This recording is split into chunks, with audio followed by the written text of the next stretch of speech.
Hello and welcome to Barb Talks. Today we're celebrating February.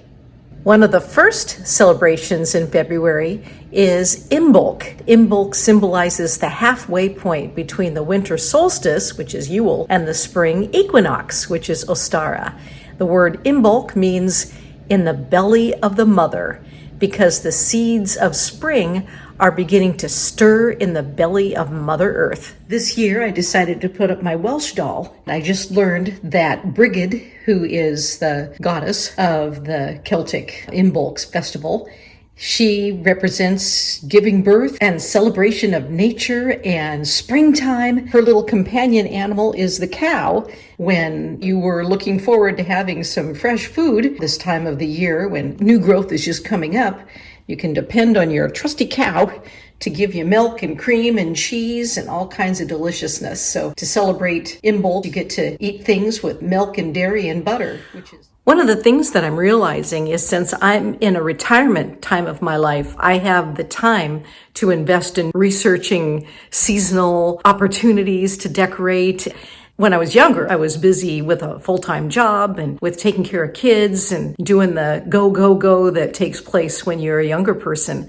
But now I'm in a place where I have the time and want to look into different ways of thinking and to expand my repertoire of mythology. And since I do have Welsh heritage in my background, it's kind of fun to learn about ways to celebrate spring. Another thing that goes on in February is Valentine's Day. Everybody already probably knows the whole St. Valentine's Day thing, which isn't actually that pleasant of a story. But if you look at it from the standpoint of celebrating love and springtime, it's kind of a fun little holiday.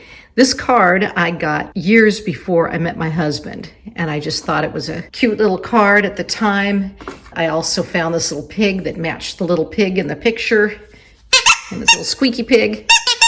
Something that has been really fun for me when I first realized that my daughter was learning to write and I was showing her this card, she got a hold of this card and she was practicing her name in it. But I must have read to her the inside of the card, which says, "Happy Valentine's Day to the one who shares my heart." My little daughter decided that she shared my heart, and so she signed her name in there, which in the long run made this card even more special. Another Valentine gift from that same daughter was she was in middle school shop class and made me this little heart. So I'll put that out. You know, this is a time of life where I get to look back at memories and think about them and appreciate the people that have influenced my life in a positive way. And my daughter is one of those many people. What else celebrates February? Another celebration of February that has to do with Imbolc. I know that there's something that has to do with pretty rocks, so I figured I'd get out some pretty rocks here. A little cherub. And of course, February is Groundhog's Day. And I just took a card that I liked and put it in a frame. Even though those are officially prairie dogs, they live in the ground. So I'm going to call these groundhogs. And I always thought that was a funny little picture. And this is a little animal that a neighbor made for me. And it looked like a little groundhog. So I've got it out with my Groundhog's Day picture. I have another Groundhog's Day picture that is from a postcard that when my mom was down in Arizona, she sent that to us. So that's just a postcard. I think there's a little writing over there. It's like, "Greetings from Arizona." And that pretty much represents Valentine's Day right there. The couples that are snuggling and the non-couple going, "I'm just chill. I love myself." And then representing something that my son gave us is artwork that he did. I believe it was probably in kindergarten, maybe first grade. It represents our family. This is A for Aubrey and a heart. And then M for Mom and a heart. And T for Toby and a heart. And D for Dad and a heart. I think they were studying Andy Warhol. And then white, green, and red are the colors of the Celtic Imbolc, with some candles burning, and the green and the white and the red. In the bedroom, the bedside table book for me right now is Backyard Medicine. There's a lot of the weeds that grow in front and backyard, and even the not so much weeds, fruiting plants, can be used to keep us healthy. So I'm reading about that. And a family picture, a little heart to represent February.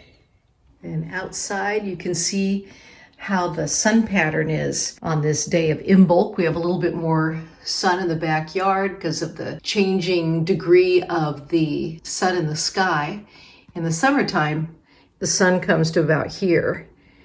And at winter solstice, I think we have just barely sun back here. And then the Imbolc colors up there of green, white, and pink/red. And then I've got a little heart necklace. And then I can wear those if I decide I want to wear them, or I can just keep them out as decoration. And then on the dresser, a vase that has a couple and springtime blossoms and a little guy playing flute. So that looked kind of cherubish to me and representing of spring.